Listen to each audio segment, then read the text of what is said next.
Hello and welcome to JSA TV and JSA Podcasts, the newsroom for telecom and data center professionals. I'm João Marques Lima, and joining me today in London is Jonathan Evans, Director for Total Data Center Solutions. Jonathan, thanks a lot for talking to me.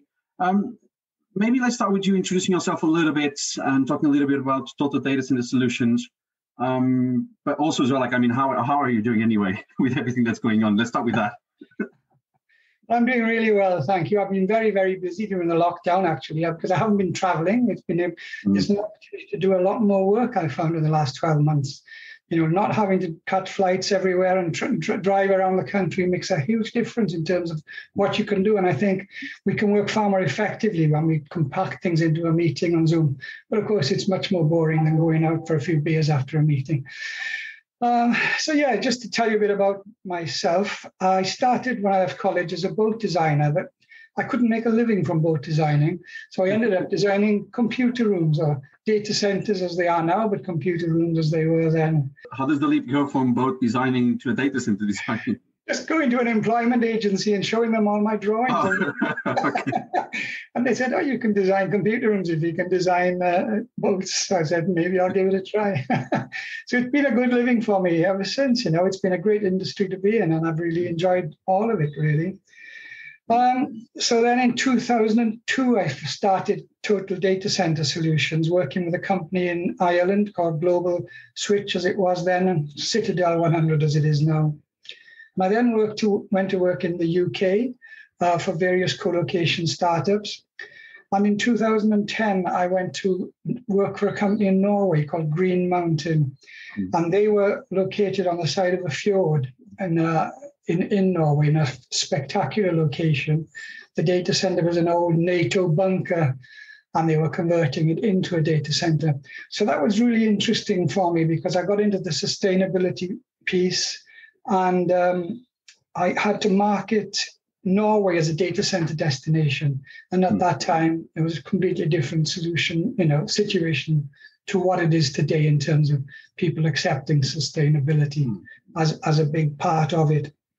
So I worked with them for a few years. Then I went to work in Luxembourg for a company there. And all the time I was expanding the portfolio of TDCS to include other sustainable technology solutions. I now work, amongst other things, I work for Node Pole in Sweden and for Eco Data Center, the climate positive data center in Sweden. So that's where I am now, doing a few different things, a range of solutions, really, just to try and lower the carbon footprint and operating costs of IT. I mean, you've been a big driver of the conversation around sustainability in Europe. Like you mentioned, especially Green Mountain and LuxConnect as well. How would you describe the state of the data center market in Europe when it comes to sustainability and climate change and climate issues? Well, I'd say we're getting there now. We made huge steps forward in awareness and action around reducing IT carbon footprints since I started on it 10 years ago, in particular in Europe and the Nordics. The US, I think, still lags behind a little bit, but there are a few exceptions, of course, like Switch Data Center in the US with its huge solar farm and battery solution, and the hyperscalers in the US are carving a bit of a path in reducing their carbon footprint as well as doing it worldwide. The only issues I have really are regarding greenwashing, which is a horrible phrase, but it's the renewable energy certificates might fit that description, RECs as they're called. You buy a megawatt of electricity generated from a renewable source, and then you run your green data center in Germany. But of course, you're not really running on green electrons. So that's where it's had a bit of a bad reputation as perhaps not quite the green solution we'd expect. Yeah, well, it's interesting that you pick up on that because some of the conversations I remember having in the real world when we were allowed out there, was there a lot of people talking in the backstage of a lot of the conferences. They were talking about how it has cool to become green. It has become cool to become green, but at the same time, people are really talking about where the green energy is coming from. So they just want a seal of approval that they are green, but they don't really provide information on how green is your green. And it turns out that a lot of the times, the energy that you take from the grid, it's not as green as you might portray in your data center. Is that still happening a lot today? Yeah, it is. I'm afraid. Yeah, it's funny enough, we're just thinking about the fact that that some of the hyperscalers now are really trying hard to source green energy with on-site generation from big solar farms and battery solutions and wind turbine solutions. But a lot of the big data centers are still being built in Frankfurt, Amsterdam, London, and Dublin, where they all have power issues, and none of them are 100% green. In fact, they say that there's 1,200 megawatts of planned data centers to be built in the next 3 years in those cities. So, we're still a long way from being a green industry in that respect, and there's not much we can do about it. When you build a data center in Frankfurt or London, they just aren't running on green power. Yeah, well, that will start involving a lot more parties, a lot more hands will need to come into the game. But I mean, you mentioned 1,000 megawatts across those 4 big markets, or 5 if we include Dublin as well. Yes, I forgot Dublin. Yeah, well, now it has to be the big 5. But then, I mean, we also have about another 1,000 coming between Portugal and Moscow, with several other projects in several countries, especially Spain, Poland, Italy. We just had a few acquisitions in Italy as well. I mean, where do you see the green data center market going, really? And what lessons can colocation providers take away from the hyperscalers? Because they have been pioneers with a lot of things that are happening. The Nordics have been huge pioneers as well, especially with heat reuse and all this sort of stuff. But what lessons do you think these companies need to take now to put into action? Because this is not something that you think about in 5-10 years' time. You need to think about it now. Absolutely. I think one of the big things would be investing on-site generation. Big like Switch did, and like we're offering in the UK, where you have big solar farms on fields next to it or on waste ground next to a data center, and then you have wind turbines as well, and then big battery solutions to store the energy when it's being generated, so that you can run the majority of the time on your green energy with a stable battery supply, and only have to top it up with the grid occasionally. And that will give you much better frequency control as well, because the frequency is a big issue in some of these countries now, where they're running on some green energy and some gas-fired turbines and that type of thing. So the grid has become a little bit unstable in that respect. So the more they do with on-site generation, the better. And of course, they can try and move some of their data centers to the Nordics. At the end of the day, it's much easier to transmit bytes than it is to transmit kilowatts, And when you transmit kilowatts across the ocean from Norway to England, you lose the vast majority of the power, in the transmission losses. So it's much better to anything that's not, not sensitive to latency can be put in the countries where the green generation is occurring. So that's another lesson I'd hopefully tell the data center operators to take away with them, Yeah, that's definitely interesting, because I mean, we've had this discussion before, where not all the data needs to be as close to you as some more important data. So, for example, your Facebook data might not be as important having close to you as it is to having medical data or autonomous cars data, especially with edge. Absolutely. But so you could have the edge data centers around Sweden, and you could have around Germany or UK, and you can have all the big data being churned in Sweden.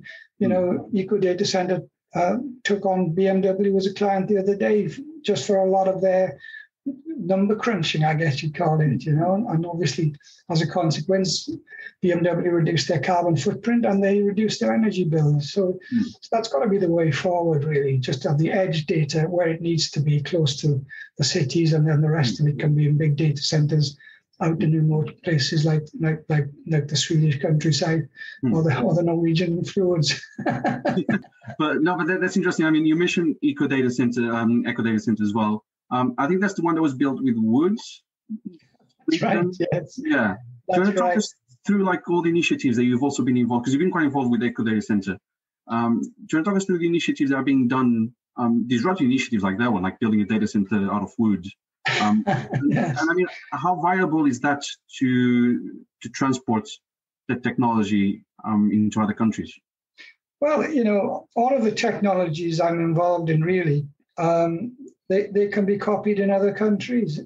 A wooden data center, it's not just made of any old wood. It's made of very highly compressed wood to the extent that it doesn't burn. It's just the outside of it gets a carbon layer and the inside stays structurally safe. So a wooden data center can be built anywhere, really, like they build airport terminals out of wood now. And of course, you've got an embedded carbon then in the data center from day one because the wood has an embedded carbon in it. And I was told the other day that to build the data center for Eco Data Center only took 5 minutes of growth from the Swedish forests. Now, how the heck they worked that out, I do not know, but that's what they told me. And so that's one of the initiatives. The other thing, of course, when you're building a new green data center is location. You have to be able to get rid of the waste heat from the servers. And if you can't do that, you're stuck, really. And that's one of the things that most of the data center operators fall down on. Data centers in remote locations where they can't use the heat for anything else. That's something which is much more difficult to overcome. Obviously, Eco Data Center was put somewhere where they could reuse the heat for a local wooden chip manufacturing plant under the local district heating. So yeah, those are the two takeaways from Eco Data Center. The other things I'm working on are the battery storage and the solar farms, and we're doing that with a new type of business model where there is no capex or opex. We provide all of the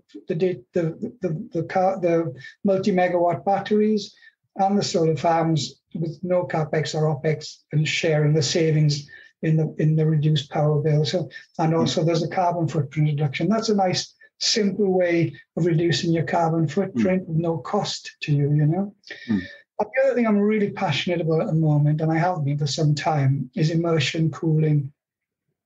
I don't know if you've come across that yet, Joe, but I find immersion cooling really, really interesting. It's quite a big one. It's quite interesting to put essentially servers into water, which is not water, but yeah, I mean, essentially you've got something like a chest freezer which you fill with a non-conductive liquid, and then you put the servers into the liquid, and it's so effective at taking away heat compared to water. You don't get many cars which are still running on air-cooled engines anymore because it's just not an effective way to cool something. It's about using immersion cooling. We're teamed up with a company called Green Revolution Cooling in the States, actually. And they've been doing it for 10 years now, and it's becoming a bit more accepted over there. But it's still not much accepted here. But using it, you get, 3 or 4% of the power demand that you do from an air-cooled solution. And they're much smaller as well, much less space required. I mean, I really think immersion cooling is going to have a huge impact on data center design in a few years. And I think everybody involved in it, especially the investors, should keep an eye on it. Because if somebody can build a data center 30% cheaper in 2 or 3 years' time than what they're spending today, then it's going to make a big difference to their business model, So that's another thing. And obviously, I like IT Renew. They reuse existing HPC servers.